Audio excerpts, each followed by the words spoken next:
கும்பகர்ணனுக்கும் வீடணனுக்கும் இடையே உரையாடல் போர்க்களத்துல தொடர்ந்து நடைபெற்று கொண்டிருக்கிறது. அதன் தொடர்ச்சியாக இன்றைய பாடல். போன வகுப்புல நாம பார்த்த பாடல் எதுனாக்க, நீ எதற்கு இங்கு வந்தாய் என்றே கும்பகர்ணன் கேட்கிறான் வீடணனை பார்த்து. நீ தவறு செய்யக்கூடிய இந்த கூட்டத்திலிருந்து விலகி சென்று உன்னுடைய வாழ்க்கையை காப்பாற்றிக் கொள்ளுவதற்கு, அறத்தின் வழி நிற்பதற்கு நீ உய்ந்து போனாய் என்றல்லவா எண்ணிக்கொண்டிருந்தேன் வீடனா. நீ எதற்காக இப்பொழுது என்னிடம் வந்தாய் என்ற ஆதங்கத்தோடு கும்பகர்ணன் கேட்டான். தன் தம்பி வந்திருக்கிறான் என்கின்ற மகிழ்ச்சி கூட இல்லை. ஏன் வந்தாய்? இதுகாரும் நீ நல்லவற்றையே சிந்தித்து நல்லவர் பக்கமே இருப்பதாக போன நீ அவர்களை விடுத்து இந்த போர்க்களத்தினுடைய இடையில வந்து நிற்கிறாயே, நீ என்ன என்ன எண்ணுகிறாய்ன்ற ஒரு கவலை வந்து விட்டது அவனுக்கு. எங்கு வீடணன் தவறான பாதையை மீண்டும் தேர்ந்தெடுத்து விட போகிறானோ என்று சொல்லிட்டு கேட்கிறான். அவயம் நீ பெற்றவாறும் அமரரும் பெறுதல் ஆற்றா, உவயலோகத்தின் உள்ள சிறப்பும் கேட்டு உவந்தேன். உள்ளம் கவிஞரின் அறிவு மிக்காய் காலன்வாய் கழிக்கின்றேம்பால் நவைவுற வந்தது என், நீ அமுது உண்பாய் நஞ்சு உண்பாயோன்னு போன வகுப்புல அதுதான் இறுதியா அவன் பேசினதை பார்த்தோம். நீ அமிழ்தம் உண்ணுதற்கு போனவனடா, அந்த அமிழ்தத்தை துறந்து மீண்டும் எதற்காக இந்த பால் நஞ்சினை உண்ண வந்திருக்கிறாய்? நீ அடைக்கலமாக போனவன், உன்னுடைய நட்பை ராமன் ஏற்றுக்கொண்டான். அபயம் என்று நீ சென்றாய், உனக்கு அபயம் ராமன் அளித்தான். மிகச் சிறந்ததாகிய அதோர் வாழ்க்கையை நீ பெறுவதற்கு உண்டான வாய்ப்பை தருவதாக ராமன் சொன்னான். இவையெல்லாம் என்னுடைய ஒற்றர்கள் மூலமாக நான் கேட்டு அறிந்தேன். ஆகவே நீ ஒருவனாவது இந்த இடத்தை விட்டு விலகி நல்லவர் பால் சென்றிருக்கிறாய் என்று நான் நம்பி இருந்தேன்.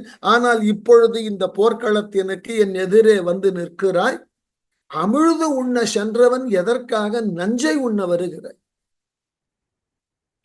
அடுத்தது சொன்னா ரொம்ப அழகான இடம்.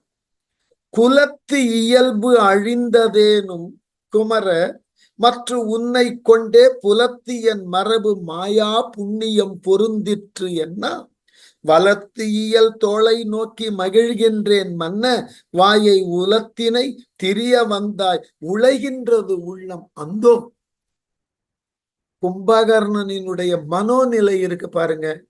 ராம காதையிலேயே நாம மிக பெரிய அளவில் பாராட்டப்படக்கூடிய இருவர் உண்டுன்னா, ஒன்று குகன், மற்றொருவன் இந்த கும்பகர்ணன். ரெண்டு பேரும் எந்த எதிர்பார்ப்பும் இல்லாமல் செயலாற்றியவர்கள். அவர்களுக்கு உரியதாகிய தகுதியும் சிறப்பும் தானே வந்த பொழுது கூட இது எனக்கு முறையன்று என்று ஒதுங்கியவர்கள். அது பெரிய விஷயம். எதிர்பார்ப்பு இல்லாமல் செயல்படுவது வேண்டுமானாலும் ஒரு நல்ல மனோநிலையில செயல்பட்டு விடுவோம்.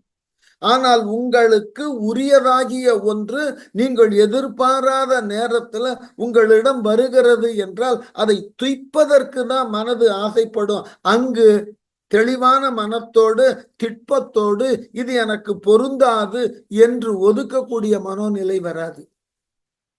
அந்த மாதிரி மனோநிலை தெளிவாக வந்தது ரெண்டு பேருக்கு ராமகாதையில. ஒன்று குகன், அடுத்தது கும்பகர்ணன். கேக்குறான் பாருங்க. குமரன் ஆரம்பிச்சான்.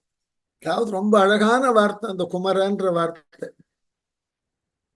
விபீஷணனை பார்த்து கும்பகர்ணன் குமர மன்ன அடுத்த வார்த்தை. என் பார்வையில நீ குமரன்டா, எங்களுக்கு பின்பு ராமனால் அருள பெற்ற நீ பின்னர் வரக்கூடிய காலத்துல இந்த இலங்கைக்கு மன்னன் நீ. ரெண்டுத்தையும் தெரிந்து கொண்டுதான் கும்பகர்ணன் பேசுறான். குலத்து இயல்பு அழிந்தது, புலத்தியனை முதலாக கொண்டிருக்கக்கூடிய இந்த குலத்தினது பெருமையை ராவணன் தவறான முறையில கையாண்டு இந்த பெருமையை அழித்திருக்கிறான். தவத்தினை செய்து கொண்டிருக்கக்கூடிய இல்லறத்தில் உள்ள சீதை என்கின்ற ஒரு நங்கையை தவறான முறையிலே சிறையெடுத்து வந்திருக்கிறான். இது புலத்தியன் மரபினுக்கு ஒவ்வாத செயல். ஆகவேதான் குலத்து இயல்பு அழிந்ததேனும் இந்த ராவணனது இந்த செயலினால் இந்த புலத்திய மரபினுக்கு உண்டானதாகிய உயர்ந்ததாகிய இந்த செயல்பாடுகள் எல்லாம் அழிந்து போயின. அப்படி அழிந்த அந்த குல பெருமையை வீடனா உன்னை கொண்டு மீட்டு உருவாக்கலாம்னு நான் ஆசைப்பட்டேன். உன்னை கொண்டு, உன்னை முதலாக கொண்டு புலத்தியன் மரபு மாய புண்ணியம் பொருந்திற்று. அப்புலத்தியன் வழி வழியாக தோன்றக்கூடிய அந்த நல்ல மரபுகள் அழிந்திடாத புண்ணியத்தை பெறும்னு நான் நினைச்சேன். அதனாலதான் நீ ராமன்கிட்ட போன போது கூட மனதளவுல நிறைவோடு உன்னை வாழ்த்தினேன். ஏனென்றால் இந்த போர்க்களத்துல நாங்கள் எல்லாம் அழிய போவது உறுதி. அழிதற்கு என்ன காரணம்னா சீதையை தவறான முறையிலே சிறையெடுத்த ராவணனது அறமற்ற செயலால் நாங்கள் அழிய போகிறோம். நாங்கள் எல்லாம் அழிந்ததற்கு பிறகு புலத்தியன் மரபு பொருளற்ற மரபாகிவிடக் கூடாது என்பதினால் உன்னை முதலாக கொண்டு மீண்டும் அந்த புலத்திய மரபானது தளிர்க்குன்ற நம்பிக்கையில நான் இருந்தேன். ஆனால் வலத்து இயல் தோளை நோக்கி மகிழ்கின்றேன். நான் என் வெற்றி பொருந்திய தோளை பார்த்து மகிழ்ச்சி கொள்ளுகிறேன். வாயை உலத்தினை திரிய வந்தாய், ஆனால் என் வாய் ஈரம் உலருமாறு திரும்பி வந்தாய். சொல்லி முடிக்கிறதுக்குள்ள நல்லதுன்னு நினைச்சு அந்த நினைப்பு முடியறதுக்குள்ள இல்ல அப்படி நல்லத நினைன்னு வந்து நிக்கிறியே, என்னடா நியாயம்? அந்தோ உள்ளம் உழைகின்றது உன்னுடைய வருகையை பார்த்து என் மனது வருந்துகிறது. விபீடனா, நீ ஏன் இங்கு வந்தாய்? என்ன புண்ணியம்? நீயும் எங்களோடு ஒருவனாக இருந்து அழிய போகிறாயா? அதற்காகவா வந்தாய் என்று கேட்டு சொன்னான். அறப்பெரும் துணைவர் தம்மை அபயம் என்று அடைந்த நின்னை துறப்பது துணியார் தங்கள் ஆருயிர் துறந்த போதும் இறப்பு எனும் பதத்தை விட்டாய் ராமன் என்பளவு மற்ற இப்பிறப்பு எனும் புன்மை இல்லை நினைந்து என்கொல் பெயர்ந்த வண்ணம். என்ன அழகான தத்துவம் பாருங்க. அறப்பெரும் துணைவர் தம்மை, தர்மத்தினுடைய தனிமையை தீர்ப்பதற்காக அவதரித்திருக்கிறானே ராமன். அவனுக்கு பேரே கம்பன் கொடுத்த அழகு அதுதான். தர்மத்தின் தனிமை தீர்ப்பான்னு அவனுக்கு சிறப்பு தகுதியை கொடுத்தான். இந்த உலகத்துல தர்மம் தனித்து நின்று தடுமாறிய பொழுது அந்த தர்மத்தினுடைய தடுமாற்றத்தை காப்பதற்காகவே அவதரித்தவன் யாருன்னா ராமனா. அப்படிப்பட்ட ராமன், அறத்தினுக்கு பெருந்துணையாக நிற்கக்கூடிய ராமன், அபயம் என்று அடைந்த நின்னை அவன் திருவடிகளே சரணம் என்று நீ அடைந்தாய் அல்லவா? தங்கள் ஆருயிர் துறந்த போதும், தங்களினுடைய அருமையான உயிர் நீங்கக்கூடிய நிலை வந்தாலும் துறப்பது துணியார், கைவிடுதற்கு துணிய மாட்டார்கள். ராமன் கிட்ட அடைக்கலமா போனவர்கள் மரணமே வந்தாலும் ராமனது திருவடியை விட்டு விலக மாட்டார்கள். இதுதான் உலக வழக்கம்.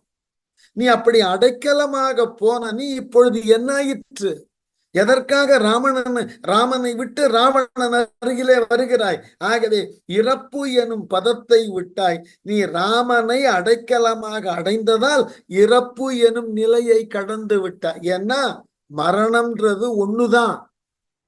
அதை பெறுகின்ற விதத்தில் தான் அது பெறக்கூடிய சிறப்பு பெயர் கொடுக்கப்படுகிறது.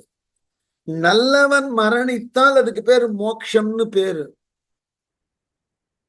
நல்லவன் அல்லாதவன் மரணித்தால் அதுக்கு பேரு நரகம்னு பேரு. ரெண்டுத்துக்கும் மீண்டும் இடைப்பட்ட நிலையில ஒருத்தன் மரணித்தால் மீண்டும் இந்த உலகத்திற்கு வரணம்னு பேரு. மரணம்ன்றது எல்லோருக்கும் ஒரு ஞாபகம் வைத்துக் கொள்ளுங்கள், தவிர்க்க முடியாது. ஆனால் அந்த மரணம் என்கின்ற ஒன்றை வெல்லுதல் என்பது அவரவர் மேற்கொள்ளக்கூடிய நல்ல செயலால். அதான் இங்க கும்பகர்ணன் சொன்னான், ராமனுடைய திருவடியை அடைந்த எவனுக்கும் மரணமே வந்தாலும் மரணம் இல்லை, அது மோட்சம். உலக வாழ்க்கையை நீத்து நீ பரம்பொருளோடு ஐக்கியமாகிறாய். ஆகவே அது மரணம் இல்ல, அது மோட்சம். அதுதான் இறப்பு எனும் பதத்தை விட்டாய். ராமனை எப்போ அடைக்கலமாக அடைந்தாயோ அப்பொழுதே இறப்பு என்ற சொல் உனக்கு பொருந்தாது. ராமன் திருவடியை அடைந்தான்னா மோட்சம் அடைந்தான்னு தான் பொருள். நீ செத்து போயிட்டான்னு யாரும் சொல்ல மாட்டாங்க. அங்க நீ மரணித்தாலும், அவன் திருவடியில மரணத்தை நீ சந்தித்தாலும், நீ யார் ஒருவரும் உன்னை செத்து போனார்கள்னு சொல்ல மாட்டான், மோட்சம் அடைந்தார்னு சொல்லுவான். ஏண்டா அந்த ஒரு உயர்ந்த தகுதியை விட்டுட்டு வந்த? ராமன் என்பளவும் மற்ற இப்பிறப்பு எனும் புன்மை இல்லை. ராமனது திருநாமத்தை நீ இடைவிடாது கூறிக்கொண்டிருக்கக்கூடிய எவன் ஒருவனுக்கும் மீண்டும் இந்த உலகத்தில் பிறப்பதற்கு வாய்ப்பே இல்லை.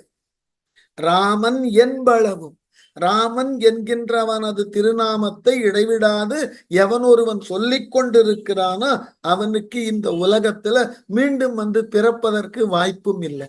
ஆகவே நீ இறக்கவும் இல்லை, பிறக்கவும் போறதில்லை. அத்தகைய சிறப்புடையது ராமனது திருவடியும் ராமனது திருநாமமும். இந்த ரெண்டுத்தையும் விட்டுட்டு இப்ப எதுக்கு இங்க வந்த? ஒன்று அவன் திருவடியில மோட்சத்தை பெறு, அல்லது அவன் திருநாமத்தை இடைவிடாது சொல்லி உன் பிறப்பை அறு. இந்த ரெண்டு தானே உனக்கு உண்டானது, ஏன் அதை விட்ட இப்போ? ஆகவே இதனை செய்யாமல் நினைந்து பெயர்ந்த வண்ணம் என். அப்படி இருக்கின்ற பொழுது என்ன நினைச்சு இங்க வந்த? இது பேச்சு வழக்கா இருந்தா உனக்கு கும்பகர்ணன் கடுமையா பேசி இருப்பான், கம்பனுக்கும் அது தெரியும். ஆனால் இலக்கிய நாகரீகம் கருதி ரொம்ப நாகரீகமா சொல்றான். ஏண்டா இவ்வளவு உயர்ந்த இடத்திலிருந்து எதுக்கு இங்க வந்த? இந்த கேள்வி கேட்பதற்கு ஒரு துணிச்சல் வேணும். ஏனென்றால் தான் இருக்கக்கூடிய படை ராவணனது படை. இன்றைக்கு அந்த படை இருக்கக்கூடிய நிலைக்கு யார் துணை என்று வந்தாலும் ஏற்றுக்கொள்ளணும். அந்த அளவினுக்கு படை பழுதுபட்டு இருக்கிறது. ஏன்னா முதல் நாள் போரிலேயே ராவணனே தோற்று வந்திருக்கிறான். அதனாலதான் கும்பகர்ணனை எழுப்பி போருக்கு போன்னு அனுப்புறான். அப்ப கும்பகர்ணனுக்கு தெளிவாக தெரிந்து விட்டது, இந்த போர்க்களம் தோல்வியை நோக்கி நகர்ந்து கொண்டு இருக்கிறது. என்னால முடிந்த வரைக்கும் இதை தடுக்க முடியுமா பார்ப்பதற்கு ராவணன் என்ன அனுப்புறான். இப்ப ராவணனை பொறுத்த மட்டில், அவன் படையை பொறுத்த மட்டில் யாரெல்லாம் அவனுக்கு ஆதரவாக வந்தாலும் ஏற்றுக்கொள்வான். அதனால இப்ப கும்பகர்ணனுக்கு ஒரு சந்தேகம் வந்துட்டது. இதனாலதான் விபீடனன் இங்க வந்துட்டானோ கடைசி நேரத்துல நமக்கு ஏதாவது உதவலாம்னு. தப்பாச்சு. இங்க வந்து உதவறதுக்கு ஒண்ணும் இல்லை, உதவினாலும் இங்க எவனும் உருப்பட போறது இல்லை. ஆகவே நீங்க வந்தது தப்பு. ராமன் திருவடி தான் உனக்கு உரியது. அவன் திருவடியில மரணம் கிடைத்தால் மோட்சம். அவன் திருப்பெயரை சொன்னால் மீண்டும் பிறப்பா இருக்கலாம். எது தேவை? மோட்சமா பிறப்பறுத்தலாம். அதனால இங்க வந்தது தவறு. ஏன் வந்தாங்க? அடுத்து, அறம் என நின்ற நம்பர்க்கு அடிமை பெற்று அவன் தனாலே மரம் என நின்ற மூன்றும் மருங்கு அறமாற்றி மற்றும் திறம் என நின்ற தீமை இம்மையே தீர்ந்த செல்வ பிறர் மனை நோக்குவேமை உறவு என பெருதி போலாம் கேட்கிறான். ஏண்டா மாற்றான் மனைவிய விரும்பினவன உறவுன்னு சொல்லிக்கிறதுல என்னடா கௌரவம் இருக்கு? எனக்கு தலையில் எழுத்து, உனக்கு என்ன இது கேட்கிறான் பாருங்க. அறம் என நின்ற நம்பர்க்கு, அறத்தின் வடிவாகவே அறத்தையே தனக்கு உரிய மூலப்பொருளாக கொண்டவனாகிய ராமனுக்கு அடிமை பெற்று, அப்படிப்பட்ட ராமனது அடிமையாக நீ போனாயே, அது எவ்வளவு நல்ல விஷயம். இதை சொல்லுவார்கள் எப்பொழுதுமே. நான் ரொம்ப அதிகாலத்துக்கு முன்னாடி ஒரு வேடிக்கையான ஒரு திரைப்படம், அந்த திரைப்படத்துல ஒரு காட்சி, வேற வழி இல்லை, அந்த காட்சிகள் எல்லாம் எடுத்து சொல்ல வேண்டிய தேவை ஏற்பட்டதுனால சொல்றேன். கண்கண்ட தெய்வம்னு ரொம்ப நாளைக்கு முன்னாடி வந்த ஒரு படம். அதுல ஒரு மோசமான நபர் அதான் வில்லன்னு வைத்துக் கொள்ளுங்கள். அவனினுடைய தம்பி அந்த வில்லன் யாரை எதிர்க்க துணிகிறானோ அவனுடைய வீட்டுல போய் வேலைக்கு சேருவான். உடனே அந்த எதிரியினுடைய வீட்டுக்கு நீ ஏண்டா வேலைக்கு போனேன்னு இந்த வில்லன் கேட்பான். அதுக்கு ரொம்ப அழகான ஒரு விளக்கம் சொல்லுவான். உன்னோட தம்பின்னு சொன்னா தெருக்குள்ளேயே விட மாட்டேன்றாங்க. ஆனா இன்னார் வீட்டுல வேலை செய்யறேன்னு சொன்னா அவங்க வீட்டு சமையல் கட்டு வரைக்கும் நான் அனுமதிக்கிறாங்கன்னு. அதாவது நீ யாரிடம் இருக்கிறாய் என்பதை கொண்டுதான் உன் மதிப்பே. நீ அறத்தின் மூர்த்தியாக இருக்கக்கூடிய ராமனிடம் நீ அடிமையாக இருக்கிறாய் என்பதுதான் கௌரவம், பெருமை. மாறாக ராவணனை சார்ந்து அவனுடைய தம்பியாக நான் அங்க ஒரு இளவரசு தகுதியோட இருக்கேன்னு அது அவமானம். அயோக்கியனிடத்தில் நீ என்ன உயர்ந்த பதவி வகித்தாலும் அந்த பதவி அவமானத்திற்குரியதாகி விடுகிறது. அறத்தின் வழி யோக்கியமான முறையில எவன் வாழுகிறானோ அவன் கிட்ட ஒரு கடைநிலை தொழிலாளியாக இருந்தாலும் கௌரவம் கூடுகிறது. எந்த அளவுல கம்பன் யோசிக்கிறான் கேக்குறான். அவன் தானாலே அவனது கருணை உடைய அந்த ராமனது செயலாலே மரம் என நின்ற மூன்றும் பாவத்திற்கு காரணமான காமம், வெகுளி, மயக்கம் என்கின்ற மூன்றினையும். இதுதான் மிக மிக உறுதியான ஒரு இடம். என்னன்னா மரம் என நின்ற மூன்றுனாக்க நம்முடைய அறியாமைக்கும் நாம் செய்தற்கு உரிய பாவத்தினுக்கும் காரணமாக இருக்கக்கூடிய காமம், வெகுளி, மயக்கம். காமம் தெரியும், லஸ்ட்னு ஆங்கிலத்துல சொல்லிடுறோம். வெகுளின்னா கடுமையான கோபம். அதுக்கப்புறம் இந்த மயக்கம் அப்படின்றதுக்கு பேர் என்னன்னாக்கா தடுமாறுதல், இல்யூஷன். இந்த மூன்று இத வள்ளுவர் சொல்றார், அவா அறுத்தல்ன்ற அதிகாரத்துல பேசுறார். இந்த மூன்றினையும் எவன் தவிர்க்கிறானோ அவனுக்கு புத்தேள் உலகு கிடைக்கும்ன்றார். எல்லா ஞானிகளும் இதைதான் சொல்லுகிறார்கள். இந்திய துணைக்கண்டத்துல வந்த அத்துணை தத்துவ ஞானிகள் இதைதான் எடுத்துக்கொள்ளுகிறார்கள். புத்தனை எடுத்தீங்கன்னா இதோட 2 அடிஷ்னலா சேர்த்து பஞ்சமா பாதகம்ன்றான் சமணம் சொல்லுகிறது. இதுதான் மனித மனதை அகநிலையில நிறுத்தி கொண்டு அழிக்க வருகிறது. மற்ற 2ம் புறநிலை. கள்ளும் திருட்டும் புறநிலை. கள்ள நீங்கள் அருந்தினால்தான் உங்களுக்கு அது மயக்கம். திருட்ட புறநிலையில செய்தால்தான் அதற்கு உண்டான ஒருப்போ தண்டனையோ. இந்த 3ம் இருக்கு பாருங்க, மனசுக்குள்ளேயே தோன்றி உங்களையே அழிக்கக்கூடியது. உங்கள் உள்ளத்தினுள் தோன்றி உங்களையே கருவியாக்கி உங்களையே அதை அழித்து விடக்கூடிய ஆற்றல் வாய்ந்தது இந்த 3. இதை விட்டு வெளியே வர்றதுதான் கஷ்டம். காமத்தை விட்டும் வெகுளியை விட்டும் அந்த மயக்கத்தை விட்டு வெளியே வர்றதுதான் கஷ்டம். இந்த 3 தான் இன்று வரை உலகத்தில் இருக்கக்கூடிய எல்லா பாவங்களும் எல்லா அறமற்ற செயல்களும் நிகழ்ந்து கொண்டிருக்கு. இந்த 3 தான். இந்த 3 எவன் ஒருவன் தவிர்க்க கற்றுக்கொள்ளுகிறானோ அவன் சிறந்த ஞானி. அதனாலதான் பாவத்தினுக்கு காரணமான காமம், வெகுளி, மயக்கம் ஆகிய 3னையும் மருங்கு அறமாற்றி முழுவதும் இல்லாமல் போக்கலாம். எங்க அறத்தை உணர்ந்தவன் திருவடியில போய் வணங்கினா அந்த அடிப்படையான வணக்கத்தினுக்கு கருணையை காட்டக்கூடிய ராமனால் இந்த 3 அறுபடும். மற்றும் அதுக்கு மேலும் திறம் என நின்ற தீமை வலிமை உடையதாகிய பிற தீய பண்புகள். அதான் மற்ற 2ம்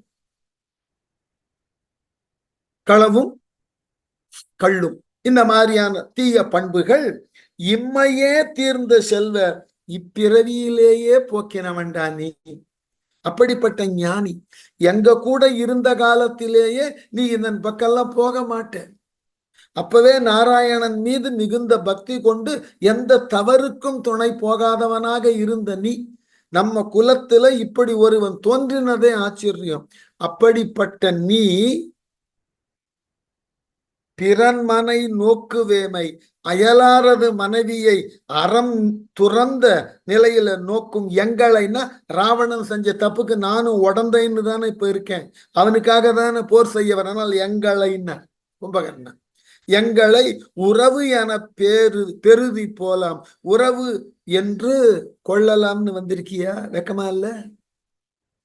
உறவு என பெருதி போலாம் இனிமேலும் கொள்வாய் உறவாக என்ற எண்ணத்துல இங்க வந்திருக்கிய, ஏன்டா இந்த தப்ப பண்ற? எவ்வளவு அழகான இடத்துக்கு போனேன்னு இருமாந்து இருந்தேன், எவ்வளவு உயர்ந்த தகுதியை நீ பெற்றிருக்கிறாய்ன்னு மகிழ்ச்சி இருந்தது. நம்முடைய குல முன்னோர்களினது அழகான நெறியை இனி இந்த இலங்கையில மீட்டுருவாக்குவதற்கு நீ ஒருவன் தான் இருந்தாய்ன்னு நினைச்சு, திடீர்னு இங்க வந்து நின்று என்னுடைய கனவையெல்லாம் கலைத்து விட்டாயேன்னு புலம்பினான். ஒன்னும் முடியல.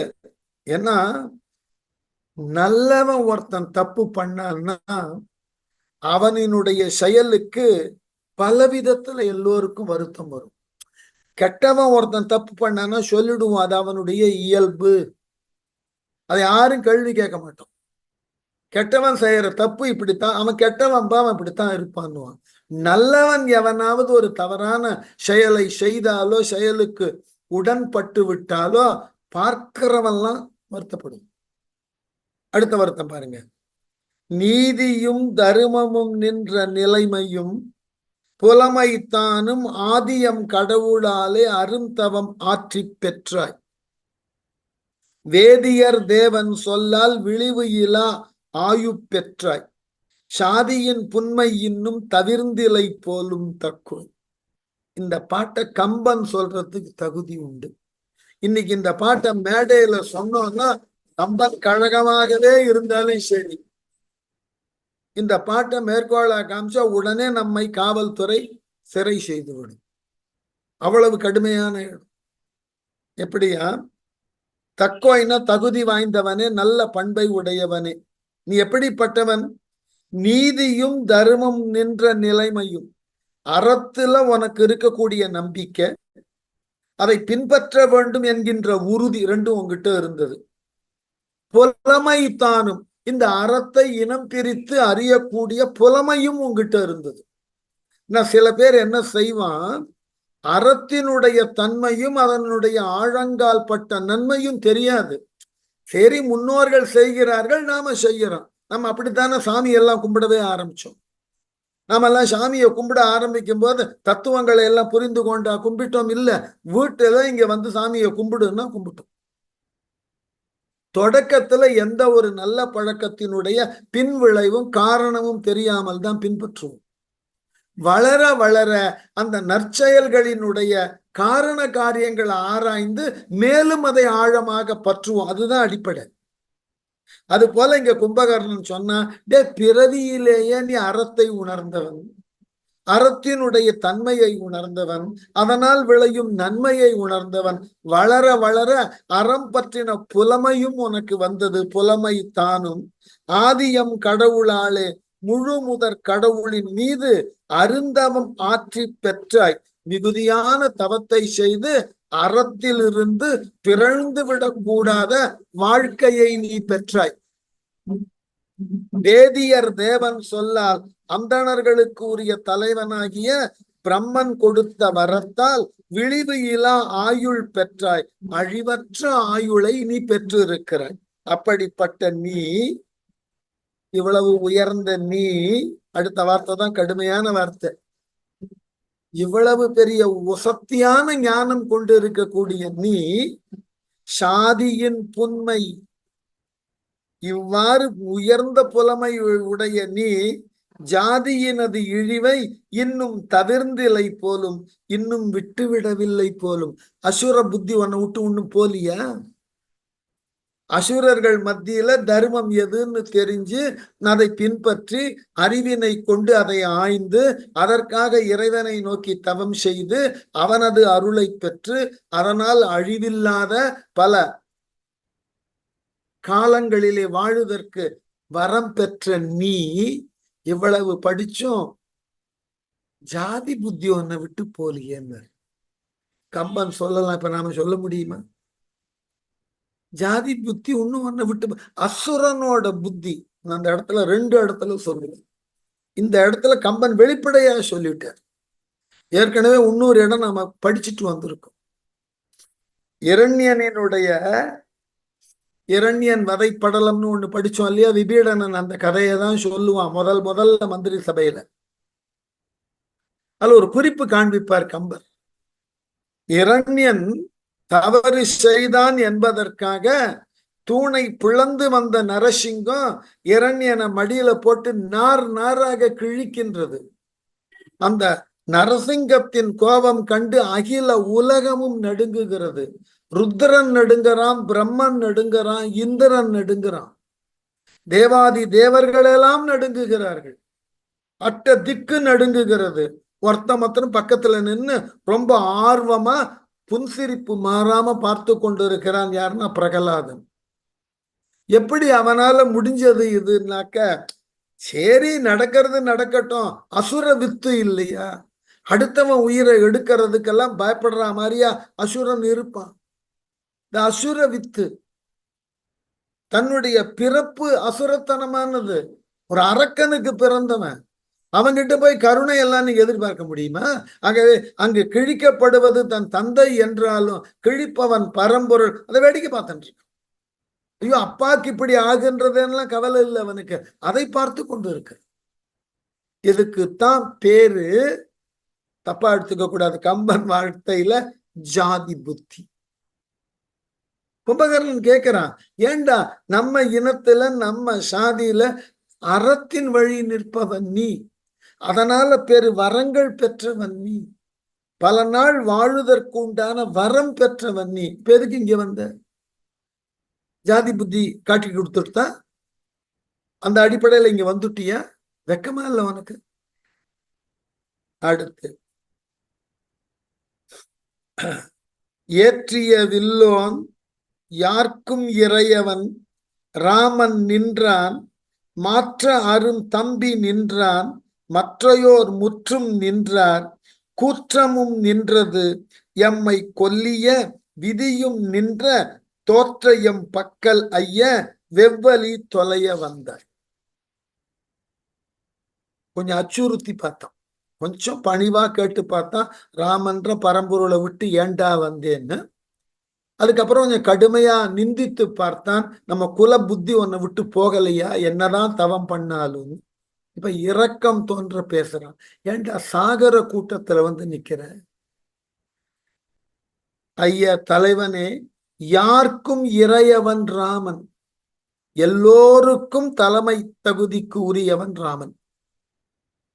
ஏற்றிய வில்லோன் நின்றான், நான் ஏற்றப்பட்ட தயார் நிலையில வில்லை கொண்டு காத்திருக்கிறான். யார? அரக்கர்களை அழிக்க. மாற்ற அருந்தம்பி நின்றான், விலக்குதற்கு அரிய பெருவலி படைத்த தம்பியும் நின்று கொண்டிருக்கான். ராமனுக்கு பக்கத்திலேயே லக்ஷ்மணனும் நின்றுகிட்டு இருக்கான். ரெண்டு பேரும் வில்ல தயார் நிலையில வைத்துக் கொண்டிருக்கிறார்கள். எதுக்கு? அரக்கர் சைன்யத்தை அழிக்க.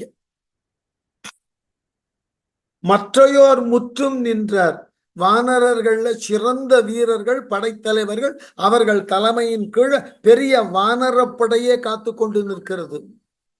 எம்மை கொல்லிய கூற்றமும் நின்று, எங்களை கொல்லுவதற்காக இவர்களோடு யமனும் மறைமுகமா காத்துருக்கான்.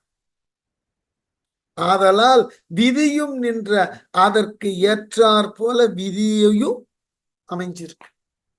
இந்த சூழல்ல வெவ்வலி தொலைய உனது தவவலியும் அறவலிமையும் கெடக்கூடிய அளவுல தோற்றையம் பக்கல் வந்தாய். தோற்க இருக்கக்கூடிய எங்க பக்கம் ஏண்டா வந்து நிக்கிற? ஜெயிச்சவன் பக்கம் இருக்கிறவன் தானே நீ, அங்கதானே தன்னாள் வரைக்கும் இருக்க. வெற்றி பெற தகுந்த ராமன் பக்கத்துல இருந்த நீ இப்ப எதுக்குடா தோக்கிற எங்க கட்சிக்கு வந்து நிக்கிற? நீ ஒரு அரசனினுடைய தம்பியாக இருந்தால் இந்த ஸ்ட்ராட்டஜி கூட உனக்கு தெரியாது. இது வரைக்கும் ஜெயிக்கிறவன் பக்கம் போனாயேன்னு சந்தோஷப்பட்டுக்கிட்டு இருந்த, இப்ப வந்து தோக்கிற கட்சியில வந்து நிக்கிற. உனக்கு என்ன புத்தி ஏதாகிலும் மாறி விட்டதா? கும்பகர்ணனுக்கு ஆறவே இல்லை. ஐய, நீ அயோத்தி வேந்தற்கு அடைக்கலமாகி அங்கே உயிலை எனின் மற்ற இவ் அரக்கராய் உள்ளோர் எல்லாம் எய்கனை மாறியாலே இறந்து பாழ் முழுதும் பட்டதால் கையினால் எள்ளீர் நல்கி கடன் கழிப்பாரை காட்டாய். இதை விட ஒருத்தன் ரொம்ப நொந்து சொல்ல முடியாது. நான் திரும்ப திரும்ப சொன்னதுதான். இந்த கும்பகர்ணனுடைய பேச்சு கம்பராமாயணத்தினுடைய உச்சம். கடைசியா கேட்கிறா, நீ ராமன் கிட்ட இருந்ததினால ஒரு சந்தோஷம் இருந்தது. ஏனென்றால் இலங்கையில எல்லோரும் அழிய போகிறார்கள். நீ ராமன் கிட்ட இருந்ததுனால அழிந்த இலங்கை வாழ் மக்கள், மன்னன், உன் சகோதரன் ராவணன், எனக்கு எல்லாருக்கும் இறுதி கடன் செய்யறதுக்கு நீ ஒருத்தனாவது மிஞ்சினடா. இப்ப நீ எங்க பக்கம் வந்துட்டா உன்னையும் அவன் அழிச்சுட்டான்னா இந்த இலங்கையில வாழ்ந்த அரக்கர்களுக்கு எள்ளும் தண்ணியும் விடுறதுக்கு யாரு இருக்கா? மனித வாழ்க்கையில குறைந்தபட்சம் ஒரு கடைநிலை தகப்பனினுடைய இறுதியான வேண்டுகோளே அதுதான். பழைய காலத்துல தகப்பனை 3 நிலைகள்ல பிரித்தார்கள். உத்தம தகப்பன், மத்திய தகப்பன், அதம தகப்பன். மிக மோசமான தகப்பன் என்ன நினைப்பானா, வயோதிகத்துல தன்னை வைத்து சோறு போடுவதற்கு தனக்கு ஒரு பிள்ளை இல்லையே என்று நினைப்பவன் அதமன். மத்திய தகப்பன் யாருன்னா, என் காலம் முடிந்ததன் பின் எனக்கு உண்டான புத்தென்ற நரகத்திலிருந்து எனக்கு எள்ளும் நீரும் இறைத்து என்னை வெளிக்கொணர ஒரு புத்திரன் இல்லையே என்று நினைப்பவன் இடைப்பட்ட தகப்பன்.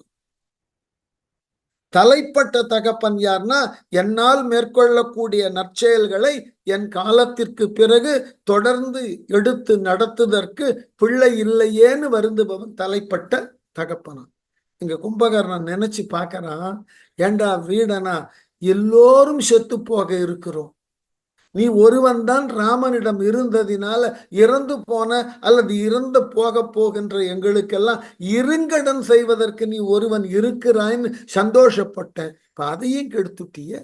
நீ எங்களோட வந்து இறந்து போனாய் என்றால் இந்த அரக்கர் குலம் உய்வதற்கு இருங்கடன் செய்ய எவன் இருக்கிறான்? இது பழைய காலத்துல ஒரு வழக்கம் உண்டு. இந்த மாதிரி போர்க்களத்துல இறந்தவர்களுக்கு எல்லாம் எஞ்சி நிற்பவர்கள் என்ன செய்வார்கள்? பெருஞ்சோற்று தருதல்ன்ற ஒரு செய்தி உண்டு. பெருஞ்சோறு அளித்தல், பிண்டம் மேய பெருஞ்சோற்று நிலையானும்னு தொல்காப்பியம் பேசுறது. பிண்டம் வைக்கிறது.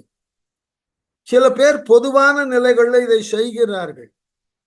ஆனா இவன் கேட்கிறான் கும்பகர்ணன், எப்படியா ஐயனே, தலைவனான வீடனனே, அயோத்தி வேந்தற்கு, அயோத்தி வேந்தனாகிய அரசனாகிய ராமனுக்கு அடைக்கலமாகி அவனுடைய அன்பை பெற்று அவனுக்கு அடைக்கலமாக நீ சென்று நீ ஆங்கு அந்த ராமனிடத்தில் உய்கிலையனின் உயிர் உய்ந்து வாழாய் ஆயின், அவங்கிட்ட பாதுகாப்பாக வாழ முடியலன்னா மற்ற இவ் அரக்கராய் உள்ளோர் எல்லாம், இந்த இலங்கையில இருக்கக்கூடிய அரக்கர்களாகிய நாங்கள் எல்லாம் எய்கனை மாறியாலே, ராமன் எய்யக்கூடிய அம்பு என்கின்ற மழையாலே முழுதும் இறந்து பாழ்பட்டால் முற்றிலுமாக இந்த அரக்கர் கூட்டமே அழிந்து போயிற்று என்றால், கையினால் எள்ளீர் நல்கி, கையினாலே எள்ளொடு நல்ல நீரை இறந்தவர் பொருட்டாக கொடுக்கக்கூடிய இருங்கடன் இருக்கே, கடன் கழிப்பாரை காட்டாய், நீர்க்கடன் நிறைவேற்றுவார் யாரேனும் ஒருவர் எஞ்சுவார்களா?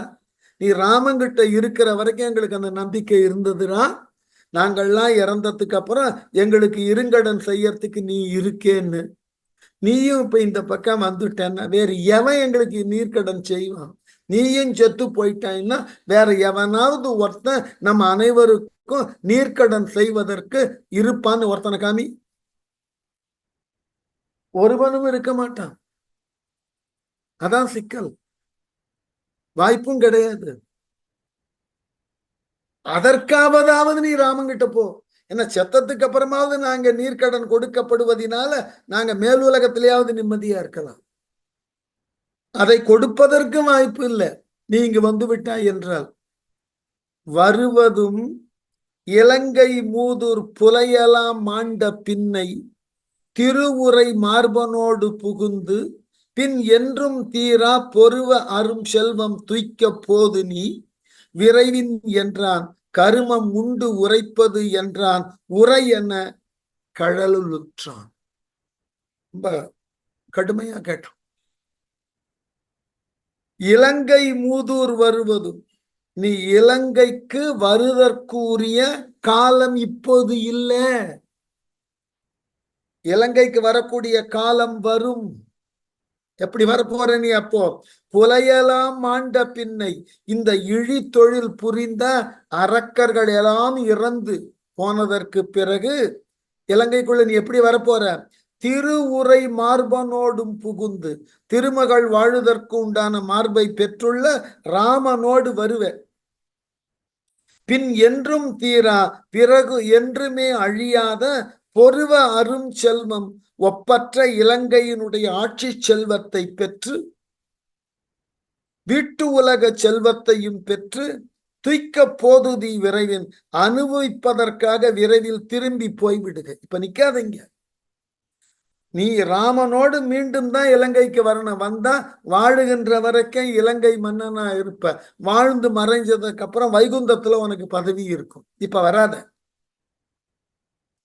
துய்க்க போதுதி,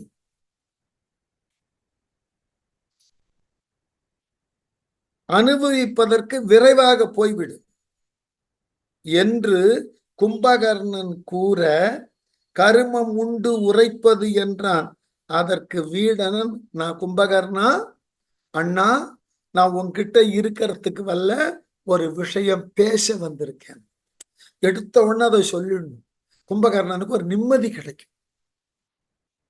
நான் வந்ததன் நோக்கம் உன் கூட இருக்கிறதுக்கு இல்ல. எவ்வளவு அழகா சொன்னான் பாருங்க. கருமம் உண்டு உரைப்பது, பேசுறதுக்கு ஒரு விஷயம் உண்டுன்னு வந்திருக்கேன். இங்க தங்கறதுக்கெல்லாம் வரல.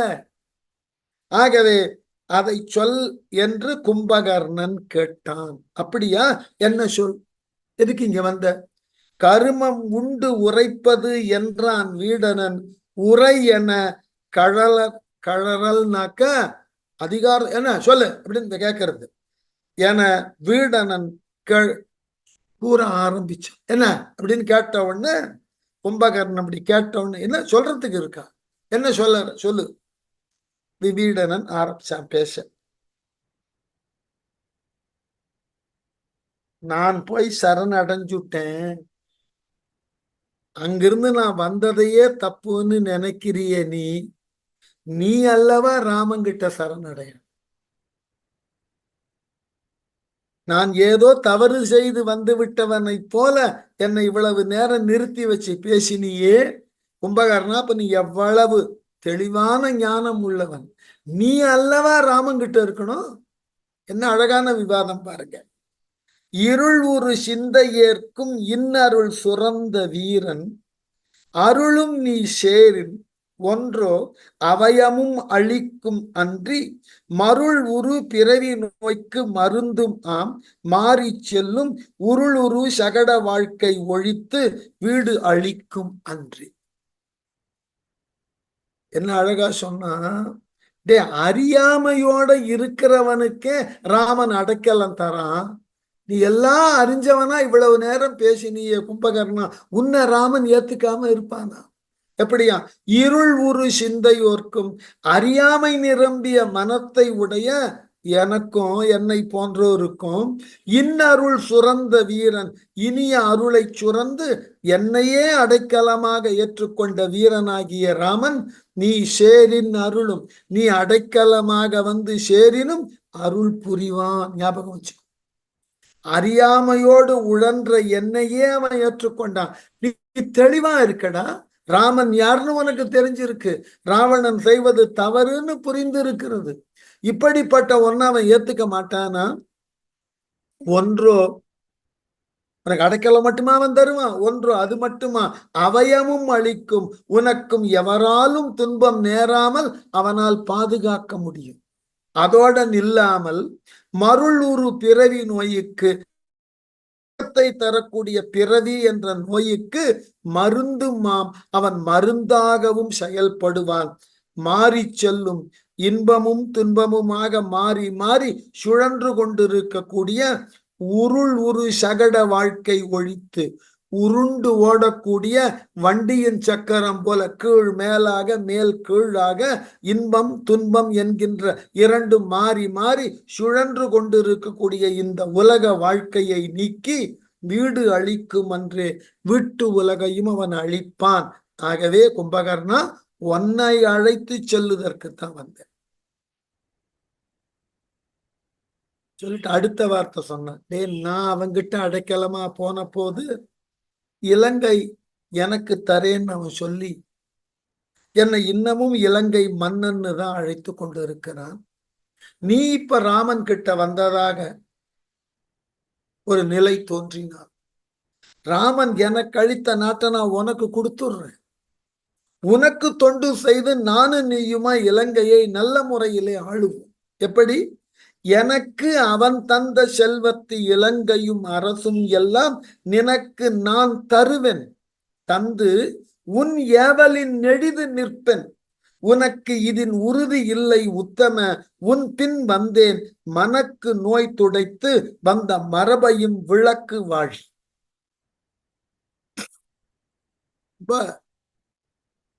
இந்த 2 பேரும் அரக்கனா இல்லைன்னா இவர்கள் இடையே நடந்த உரையாடலை வைத்துக் கொண்டு ஒரு நீதி நூலே எழுதிவிடும். கம்பனுக்கு கிடைச்ச ரொம்ப அழகான இடம் இது. அதை நான் வேடிக்கையா சொல்லுவேன் மாற்றி. குவளை நீர்ல நீச்சல் அடிக்கக்கூடிய திறமை உடையவன் கம்பன். ஒரு டம்ளார் தண்ணி கொடுத்தாலே நீச்சல் அடிச்சிடும். அவங்கிட்ட கொண்டு போய் கடலை காமிச்சா கேட்கவா வேணும்? அதுதான் இந்த இடம். பாருங்க, எனக்கு அவன் தந்த செல்வம். உத்தமனே, உத்தமன்றான் கும்பகர்ணன் வீடனன். எனக்கு அவன் தந்த, எனக்கு அந்த ராமன் கொடுத்த செல்வத்து இலங்கையும் செல்வத்தினை உடைய இலங்கையினது ஆட்சியையும் அரசும் அதனை ஆளும் உரிமையையும் எல்லாம் எனக்கு நான் தருவேன். எல்லாவற்றையும் உனக்கு நான் கொடுத்துடுறேன். தந்து கொடுத்ததன் பிறகு உன் ஏவலின் நெடிது நிற்பேன். நீ என்ன கட்டளை இடுகிறாயோ அதன்படி நான் உனக்கு அடியவனா நடந்துக்கிறேன். உனக்கு இதன் உறுதி இல்லை. உனக்கு இதை காட்டிலும் உறுதி தருவது வேறு ஒன்றும் இல்லை. ஆகவே உன் பின் வந்தேன். உன் பின் பிறந்தோனாகிய எனக்கு மனக்கு நோய் துடைத்து என் மனத்தில் உள்ள வருத்தத்தை போக்கி வந்த மரபையும் விளக்கு. பிறந்த குலமரபையும் நீ விளங்க செய்ய வேண்டும் கும்பகர்ணா. ஆகவே அதுக்குத்தான் உன்னை அழைக்க வந்தேன். நீ உங்க கூட இருக்க வரல. போதலே அரிது போனால் புகலிடம் இல்லை. வல்லே சாதலே சரதம் நீதி அறத்தொடும் தழுவி நின்றாய். ஆதலால் உளதாம் ஆவி அநாயமே உகுத்து என் ஐய வேத நூல் மரபுக்கு ஏற்ற ஒழுக்கமே பிடிக்க. திருப்பி சொன்னா விபீடனன், தலைவனே, ஐயனே, நீதி அறத்தொடும் தழுவி நின்றாய். நீதியையும் அறத்தினையும் தெளிவாக தெரிந்து அதை பின்பற்றி நிற்கக்கூடிய நீ போதலே அரிது. போரில் உயிர் தப்பி போதல் மிக அரிதாகும். போனால் புகலிடம் இல்லை. அவ்வாறு தப்பி போனாலும் புகலிடமாக அடைவதற்கு ராவணன் இடம் கொடுக்க மாட்டான். வல்லே சாதலே சரதம். ஆகவே விரைவாக இறந்து போதலே உறுதி. ஆதலால் உளதாம் ஆவி உயிர் உள்ள வரை அநாயமே உகுத்தியன் வீணாக போக்கிக் கொள்வதில் என்ன பயன்? தப்பானவனோட சேர்ந்து இந்த உயிரை வீணாக போக்கிக் கொள்வதில் என்ன பயன்? வேத நூல் மரபுக்கு ஏற்ற, வேத நூல்களில் கூறிய முறைமைக்கு ஏற்றாற் போல ஒழுக்கமே பிடிக்க வேண்டும். நல்லொழுக்கத்தையே உறுதியாக கடைபிடிக்க வேண்டும். ஆதலால் கும்பகர்ணா, ராமன் கிட்ட நீ வந்துடு. சாகரத்துக்கு கூட ஒரு அர்த்தம் இருக்கணும். நல்ல விஷயத்திற்காக உயிரை துறந்தோம்னா நமக்கு மறு உலகத்திலேயாவது ஒரு நல்ல இடம் கிடைக்கும். தப்பானவனுக்காக நாம உயிரை விடுத்தோம்னா அந்த உயிர் விடுதல் என்பது பெரிய சாதனை அல்ல, வேதனை தான். சொன்ன உடனே மேலும் சொன்னா, தீயவை செய்வர் ஆகின் சிறந்தவர் பிறந்த உற்றார் தாயவை தந்தைமார் என்று உணர்வரோ தர்மம் பார்ப்பார். நீ அவை அரிதி அன்றே நினக்கு நான் உரைப்பது என்னோ தூயவை துணிந்த போது பழி வந்து தொடர்வது உண்டோ. முத்தாய்ப்பான விவாதம். அறத்தை பின்பற்ற நினைப்பவனுக்கு உறவு கிடையாது, சுற்றம் கிடையாது, உடன் பிறந்தோர் கிடையாது, பெற்றோர் கிடையாது. ஞாபகம் வச்சுக்கோ. தர்மம் என்பது ஒரு கடுமையான வழி. அந்த வழியில நடக்க துணிந்தவனுக்கு அந்த தர்மத்தை கெடுப்பதற்கு யார் வந்தாலும் அவர்களை விட்டு விலகணும், அவர்களை புறம் தள்ள வேண்டும். எப்படி? தர்மத்தை யான் ஒருவன் சிறப்பாக செய்ய வேண்டும், அதை வாழ்க்கையில கைப்பிடிக்க வேண்டும் எவன் எண்ணுகிறானோ அப்படிப்பட்டவர்கள்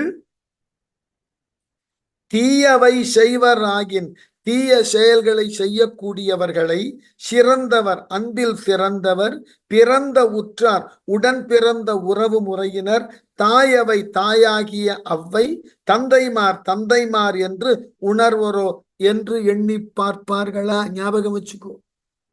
தர்மம் செய்ய முன்வந்தவன் இந்த உறவெல்லாம் பார்க்க மாட்டான். நீ அவை அரிதி என்று இந்த உண்மை உனக்கும் தெரியும் இல்லையா கும்பகர்ணா? நினக்கு நான் உரைப்பது என்ன? உன்னை போன்ற ஞானிக்கு நான் அதெல்லாம் எடுத்து சொல்லணுமா? தூயவை துணிந்த போது, தூய்மையான செயல்களை செய்ய துணிகின்ற போது பழி வந்து தொடர்வது உண்டோ? பழி செயல் வந்து தொடர்வது இருக்குமா? என்ன ஒரு கவலை வந்துடும். உரிய நேரத்துல ராவணனுக்கு உதவாமல் கைவிட்டுட்டோ விபீடனன் போனா, அது போல கும்பகர்ணனும் போயிட்டான். ஒரு இக்கட்டான சூழ்நிலையில போர் வந்த காலத்துல கும்பகர்ணனும் விட்டுட்டு போயிட்டான்னு பழி வந்துருமோன்னு ஒரு சின்ன கவலை இருந்தாலும் அதை விபீடனன் தொடச்சான். கவலைப்படாத, நல்லது செய்யறதுக்கு ஆரம்பிச்சு விட்டேன்னா எதுவும் தப்பு இல்லை. வார்த்தையை கவனிங்க. நல்லது செய்வதற்கு ஆரம்பித்து விட்டீர்கள் என்றால் நீ செய்யக்கூடிய எந்த செயலும் தப்பில்லை. இதுதான் உண்மையான விளக்கம். ஆனா பிற்காலத்துல ஒரு திரைப்படத்துல எப்படி வசனத்தை எழுதினா, 4 பேருக்கு நல்லது செய்தா எதுவும் தப்பில்லை. இது இல்ல விளக்கம். நல்லது செய்ய தொடங்கினால் அறமற்றவர்கள் மாட்டு விட்டு விலகினோம்ன்ற கவலை கூட கொள்ள வேண்டாம், அது தப்பு இல்லை. நல்லதை செய்ய புகுந்தால் நாம இதுகாரும் தீயவர்களோடு கொண்டிருந்த தொடர்பை எல்லாம் அறுத்து கொள்ளணும். ஆகவே அது தப்பு இல்லை. கம்பன் சொன்னதை எப்படி குழப்பினா பாத்தீங்கன்னா, இதான் நம்ம நாட்டுல இருக்கக்கூடிய சிக்கல். நான் புதுசா நிறைய சிக்கல்கள்லாம் இன்னைக்கு நாட்டுல வந்து கொண்டு இருக்கு. அவன் வாய்க்கு வந்ததெல்லாம் எல்லாத்தையும் சொல்லி கொண்டு அன்னை காலமா ஒரு மிகப்பெரிய பெரிய உரை வேந்தன்லாம் பேரை வாங்கிட்டு எவ்வளவு முடியுமோ அவ்வளவினுக்கு அவ்வளவு உருப்படாம பேசிக்கொண்டிருக்கு. தப்பு தப்பா. இந்த பழனி மலையை பற்றி தொடர்ந்து பேசியதற்கு இன்றைக்கு முன்னணி பேச்சாளர் ஒருத்தர் இன்னதுதான் இல்லைன்னு பேச, முரணாக பலவற்றை திரித்து பேசுற. சித்தர்கள் கோவிலுக்கு ஆகமங்களே இல்லை. இவருடைய புதிய அரிய கண்டுபிடிப்பு. சித்தர்களுக்கு தலைவராக இருக்கக்கூடிய திருமந்திரம், திருமூலர் அவர் சொல்றார் மொத்தம் 28 ஆகமம் இருக்கு. அந்த ஆகமத்து வழிதான் சித்தர்கள் ஆகிய நாங்கள் செயல்படுகிறோம்னு விளக்கம் கொடுக்கிறார். பாட்டிலேயே பின்னாடி நம்ம படிப்போம். ஆனா இவர் மேடையில என்ன சொல்லி கொண்டு இருக்கிறார்? சித்தர்களுக்கு ஆகமம் கிடையாது. இதெல்லாம் தான் ரொம்ப பெரிய முரண்பட்ட சிந்தனை. சமூகத்துல சொல்லப்பட்ட பல செய்திகளை தங்களினுடைய சௌகரியத்திற்கு ஏற்றாற்போல் திரித்து சொல்லும் போதுதான் கவலை. அதேதான் கம்பன் சொன்ன இடம் இது. நீ தர்மத்தை காப்பதற்காக தர்மத்தின் வழி நடப்பவனுக்கு துணையா வருகிறாய். அப்ப நீ எது செய்தாலும் தர்மம் தான். ஐயோ, உடன் பிறந்தானை உரிய துன்பமான சூழல்ல விட்டுட்டு வரேன்னா தப்பு இல்ல. அந்த உடன் பிறந்தான் எதனால் அந்த துன்ப சூழலை பெற்றான்? அறமல்லாத நிலையில மாற்றான் மனையை சிறையெடுத்தான், அதுவே தப்பு.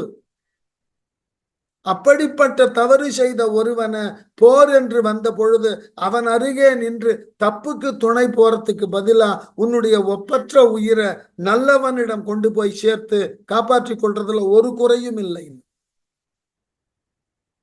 உடனே இதுக்கு இது என்ன ஒரு பச்சோந்தித்தனம்? இது பச்சோந்தித்தனம் எல்லாம் இல்லை.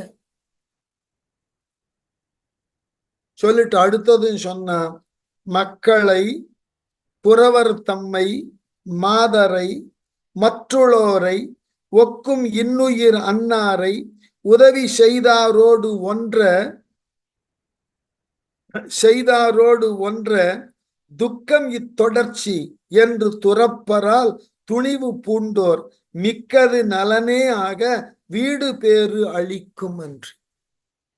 என்ன அழகான முடிப்பு பாருங்க. மக்களை பெற்ற மக்களையும், குறவர் தம்மை, யாருக்கு பிறந்தோமோ அந்த இரு பெரும் குறவராகிய பெற்றோர்கள், மாதரை மனைவியரை, மற்றும் உள்ள உறவினர்களை, இன்னுயிர் ஒக்கும் அன்னாரை, இனிய உயிருக்கு இணையாக கருதப்படக்கூடிய நண்பர்களை, உதவி செய்தாரோடு, செய் நன்றி மறக்காமல் நமக்கு உதவி செய்தவர்களை ஒன்ற முழுமையுமாக இத்தொடர்ச்சி துக்கம் என்று, இந்த உலகியல் பந்த தொடர்ச்சி துன்பம் விளைவிக்கும் என்று எண்ணி துறப்பரால் துறந்து விடுவார்கள். மிக்கது அதுவே சிறந்த நல்ல துறவு, நலனே ஆக அதுவே நற்செயலாக மாறும். வீடு பேறு அளிக்கும் அன்றே அதுவே வீட்டுலகத்தை அளிக்கும். ஆகவே துணிவு பூண்டோர், உறுதியான துறவு எண்ண வலிமை உள்ளவர்கள் இதைத்தான் செய்வார்கள். ஞாபகம் வைத்துக்கோ. உனக்கு மோட்சம் கிடைக்கணும்ன்றதுதான் வாழ்க்கையின் குறிக்கோளாக இருந்தால் எல்லாரையும் திறந்துட்டு வரணும். அவர்கள் எல்லோரும் நல்லவர்களாக இருக்கின்ற காலத்திலேயே அவர்களை துறந்தால்தான் உனக்கு மோட்சம் கிடைக்கும். பின்ன யாரை துறக்க போற? ராவணன் என்கின்ற நமது மூத்த சகோதரன், அவன நல்லவனா? உன்னுடைய பெற்றோர், உன்னுடைய மக்கள், உன் மனைவி, உனக்கு அன்பு செலுத்தியவர்கள், உனக்கு உதவியவர்கள், செய் நன்றி மறக்க கூடாத நிலையில் உள்ளவர்கள், இவர்களையே துறந்தால்தான் மோட்சம் கிடைக்கும். அதுவே தப்பில்லை. ஆனால் உன்னை நான் துறக்க சொல்லுவது யாரை? தவறையே செய்யக்கூடியவன், மாற்றான் மனையை சிறையெடுத்தவன், புத்தி சொல்லியும் கேட்காதவன். அப்படிப்பட்ட ஒரு தவறானவனை விட்டுதானே வெளியே வர சொல்றேன். இதுல உனக்கு என்ன கஷ்டம்? வந்துரு. நான் முன்பே சென்றது போல நீ என்னை தொடர்ந்து வந்து விடலாம், தப்பில்லை. அடுத்தது கேட்டான், ஒருத்தன் தப்பு செய்தா அதுக்கு தண்டனை அவன் அனுபவிச்சுட்டு போட்டமே, அவனோட சேர்ந்து மற்றவன் எல்லாம் சாகிறது என்ன நியாயம்? அப்படியா? தீவினை ஒருவன் செய்ய அவனோடும் தீங்கு இல்லாதோர் வீவினை உறுதல் ஐய மேன்மையோ கீழ்மைதானே. ஆய்வினை உடைமை அன்றே அறத்தினை நோக்கி என்ற தாய்வினை செய்ய அன்றோ கொன்றனன் தவத்தின் மிக்கான். எப்படி? தலைவனே கும்பகர்ணா, தீவினை ஒருவன் செய்ய, தீய செயலை நம்ம குடும்பத்துல ஒருத்தன் செஞ்சுட்டான், அவனோடு தீங்கு இல்லாதோர், அந்த தீமை செய்தவனோட சேர்ந்து தப்பே செய்யாதவர்கள் எல்லாம் வீவினை உறுதல், உயிர் விட்டு துரத்தல் என்ன நியாயம்டா? மேன்மையோ இது மேலான தன்மையோ? கீழ்மை தானே, இது தாழ்மையானது தானே, ஒரு அவமானகரமானது தானே. ஆகவே ஆய்வினை உடையே அன்றோ, நீ ஆய்ந்து பார்க்கக்கூடிய அறிவு உடையவன் தானே கும்பகர்ணா. அறத்தினை நோக்கி, அறத்திற்காக பார்த்து, ஈன்ற தாய், தன்னை பெற்ற தாய் வினை செய்ய அன்றோ, தீய செயலை செய்ததனால் அன்றோ தவத்தின் மிக்கான் கொன்றான். தவம் மிகுந்த பரசுராமன் அத்தாயையே கொன்றான். என்ன மேற்கோள்! எங்க வந்து பொருத்தினா பாருங்க. பரசுராமர் கதை தெரியும்னு நினைக்கிறேன், நண்பர்களுக்கு சொல்லிவிடலாம். ஜமதக்கினின்னு ஒரு பெரிய முனிவர், அந்த கதை தான் தெரியும், அந்த கதையினுடைய தொடர்ச்சியையும் சொல்லிவிடுறேன். அந்த ஜமதக்கினியினுடைய பத்தினி பெயர் ரேணுகான்னு பேரு. இவர்களுக்கு 3 மக்கள் இருந்தார்கள், ஞாபகம் வச்சு. இந்த ரேணுகாவினுடைய அன்றாட செயல் என்னன்னா, தன் கணவர் செய்தற்கு உண்டான சிவ பூஜைக்கு உரிய நீரை சுமந்து வரணும். அதனால அதிகாலையே இந்த ரேணுகா அவர்கள் எழுந்து தனது காலை கடனை எல்லாம் முடித்து குளித்து மிக ஒழுக்கத்தோடு ஆற்றங்கரைக்கு சென்று அங்கு மணலால் பானை செய்து, கவனிக்கணும், மண் இல்ல, மணலால் பானை செய்து, மணல்ல பானை செய்யறதே கஷ்டம், அதுல பானை செய்து அதுல நீர் முகந்து கொண்டு வரணும், அது கொண்டு அபிஷேகம் செய்வார் ஜமதக்கினி. இதான் மரபு. இது பல நாள் நடந்து கொண்டிருக்கக்கூடிய செய்தி. ஒரு நாள் நீர் எடுக்க போகின்ற பொழுது அந்த நீரின் மேற்பரப்புல வான் வழியாக ஒரு கந்தர்வன் செல்ல, அதை பார்த்து அவனினுடைய அழகுல இந்த அம்மா ஒரு கணம் மயங்கின. சரி, ஒரு நல்ல பர்சனாலிட்டியோட ஒருத்தன் போறான், அவனை பார்க்க மாட்டோமா? பார்த்துட்டான். பார்த்து ஆச்சரியப்பட்டான். அதுக்கப்புறம் மணல்ல பானை செய்ய முயன்றால் பானை வரல. சலனப்பட்டு விட்ட மனதிற்கு இந்த பானை செய்யும் ஆற்றல் நின்று போயிற்று. புரியல என்ன பண்றதுன்னு. அங்க கணவன் பூஜைக்கு வேற காத்து கொண்டிருப்பான். சரி, அங்க போய் என்னால இன்றைக்கு நீர் கொண்டு வர முடியலையா என்றாவது சொல்லிவிடணும்னு போனா, வெறுங்கையாளாக வரக்கூடியவளை பார்த்தா உடனே யமதக்கனிக்கு ஞான திருஷ்டியின் மூலமா நடந்ததை தெரிந்தான். ஒரு கந்தர்வனை பார்த்து சலனப்படக்கூடிய அளவுல இருக்கிறாய் என்றால் நீ என்ன பத்தினி? இப்படிப்பட்ட பத்தினி இங்கு இருப்பதில் பயன் இல்லை, வெட்டிடான்ட்டான். மூத்த பிள்ளைகள் வெட்ட மாட்டேன்னு பரசுராமற்ற சொன்னார். பரசுராமர் வெட்ட கிளம்பினார். தந்தை சொல் மிக்க மந்திரம் இல்லை. ரேணுகாவை துரத்தி கொண்டு செல்லுகிறார். அந்த அம்மா அலறி கொண்டு இறுதியில துணிவெழுக்கக்கூடிய இந்த வண்ணார்கள் குடியிருக்கிற பகுதியில போய் அடைக்கலம்னு போய் கேட்டார். அவர்கள் கொடுத்து விட்டார்கள். ஏனென்றால் இவர் ரிஷி பத்தினின்னு எல்லாருக்கும் தெரியும். துரத்தி வந்த பரசுராமர் அவனை தடுத்து நிறுத்தினா அந்த வண்ணானது மனைவி. முதல்ல அவ கழுத்தை வெட்டினார். ஐயோ, தனக்கு அடைக்கலம் கொடுத்ததினாலேயே அவளை கொன்றானே பரசுராமன் வெளியே வந்தார் ரேணுகா. அவ தலையை வெட்டிட்டு தந்தை கிட்டவே முறையிட்டார். நீ சொன்ன வேலையை செஞ்சுட்டேன் அப்படின்னு. தந்தைக்கு ரொம்ப மகிழ்ச்சி. மற்றைய பிள்ளைகளை காட்டிலும் தான் இட்ட கட்டளையை உடனே நிறைவேற்றினார். உனக்கு என்ன வரம் வேணும்னு கேட்டார். அதுதான் அழகு. உடனே பரசுராமர் சொன்னார், நான் யாரை வெட்டினேனோ அவர்களுக்கு உயிர் கொடு. உடனே ஒரு கையில் இருக்கிற கமண்டலத்தை கொடுத்து இந்த நீரை இந்த உடலோடு தலையை பொருத்தி நீரை தள்ளி உயிர் வந்துரும். ரொம்ப சந்தோஷத்தோட போனார். போனவர் என்ன பண்ணார்? உடலுக்கு வேற தலையை மாத்தி வச்சுட்டார். இந்த வண்ணாத்தி உடலுக்கு ரேணுகாவின் தலையையும், ரேணுகாவின் உடலுக்கு அந்த வண்ணாத்தியினுடைய தலையையும் மாத்தி வச்சுட்டு தண்ணியும் தெளிச்சுட்டு உயிர்ப்பு வந்த உடனே ஒருவருக்கு ஒருவர் ஆச்சரியப்பட்டு கொண்டு பார்க்க எப்படி ஏற்றுக்கொள்வார் ஜமதக்கனி? ஆகவே ரேணுகா தலையும் வண்ணாத்தி உடலிலும் இருக்கக்கூடிய அந்த அம்மைதான் இன்னமும் வண்ணார்களினது குல தெய்வமாக இருக்கக்கூடிய ரேணுகா அம்மன். வண்ணார்கள் எல்லாம் தங்கள் குல தெய்வம் என்று கொண்டாடுவது இந்த ரேணுகா அம்மன் தான். அந்த ரேணுகா அம்மனுக்கு உண்டான அணுக்க தோழியாக இருப்பது இந்த ரேணுகா அம்மனின் உடலை பெற்று தனது தலையை கொண்டுள்ள அந்த துணிவெளிர்க்கும் பெண்தான். இன்றைக்கும் அந்த வண்ணார்கள் வழிபடக்கூடிய கோயிலுக்கு போன அந்த ரெண்டு உருவத்தையும் பார்க்கலாம்.